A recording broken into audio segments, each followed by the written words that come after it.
Maria Bartiromo of CNBC is supposedly a financial expert. In reality, she doesn't know anything. She's nothing but a shill for Wall Street. And Hank Paulson, you're going to hear as well in this clip. He's the former Secretary of the Treasury. He also does nothing except shill for Wall Street.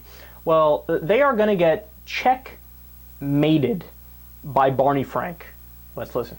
I think the industry is in much better shape. We need to get beyond the conversation of, is Wall Street evil? Are the bankers evil and causing pain? And toward the conversation of, how do you create sustainable economic growth? That will answer the issue of inequality, because with growth comes jobs. So we need to come together and figure out how businesses, banks included, are actually going to spend that money. It's trillions of dollars on the balance sheet. You're right, they're sitting on it, but the idea that capital has been raised is absolutely a positive, not a negative, the fact that they have this in reserve. Yeah. I do want to add one thing, though, to your question about those poor, beleaguered bankers who have been forced to do so much to keep from not being able to pay their debts that they can't lend money. If they really are running businesses that are so stressed that they can't do their basic work, why are they paying themselves so much money? Where did these enormous salaries come from if they were, in fact, in such serious trouble? Right. Thank you for giving me that one. Okay. But your point is to get beyond some of the resentment of the bakers and get to a place where we actually have more hiring going on, more investment going on, and Washington plays a more constructive role beyond whether it was the bailout of the banks, which changed our politics.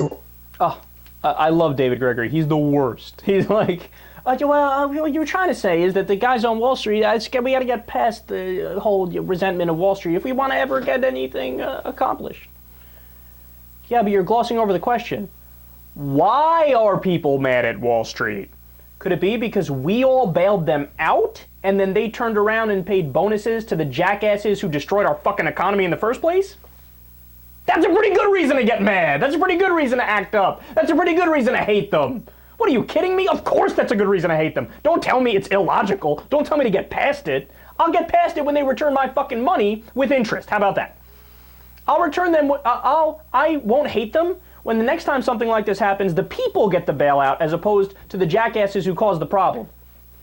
And I love Henry Paulson's face there. He was like, oh no, it sounds like Barney Frank is going to say something logical.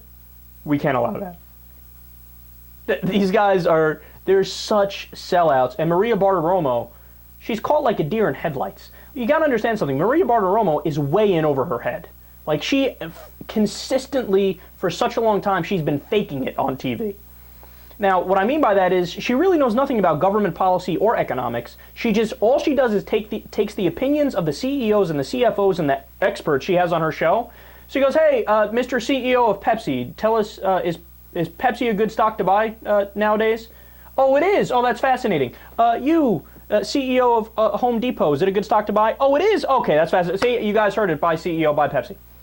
That's what she's been doing for years, right? She didn't know that Medicare kicks in for only senior citizens. She thought it applies to everybody.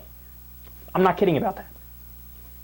How can that person be a economics personality, a financial expert, or somebody commenting on government policy like she's doing on the Sunday shows? That's insane.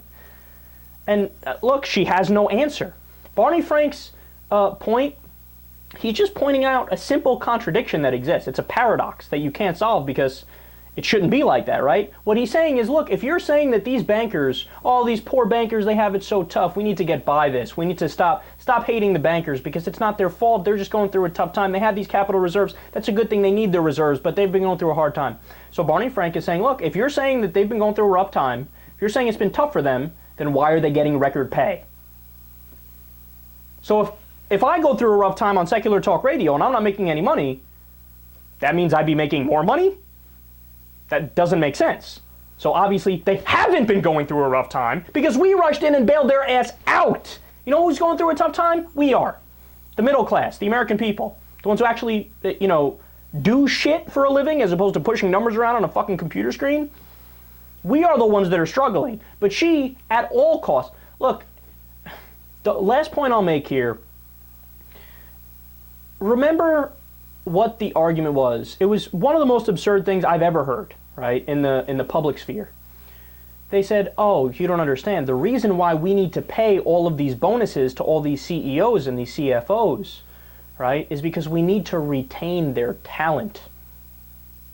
Now, they were saying this in the context of right after we bailed out, all these different big banks and financial institutions. And there was outrage. Everybody was mad. Why are you paying bonuses, right? We need to retain their talent.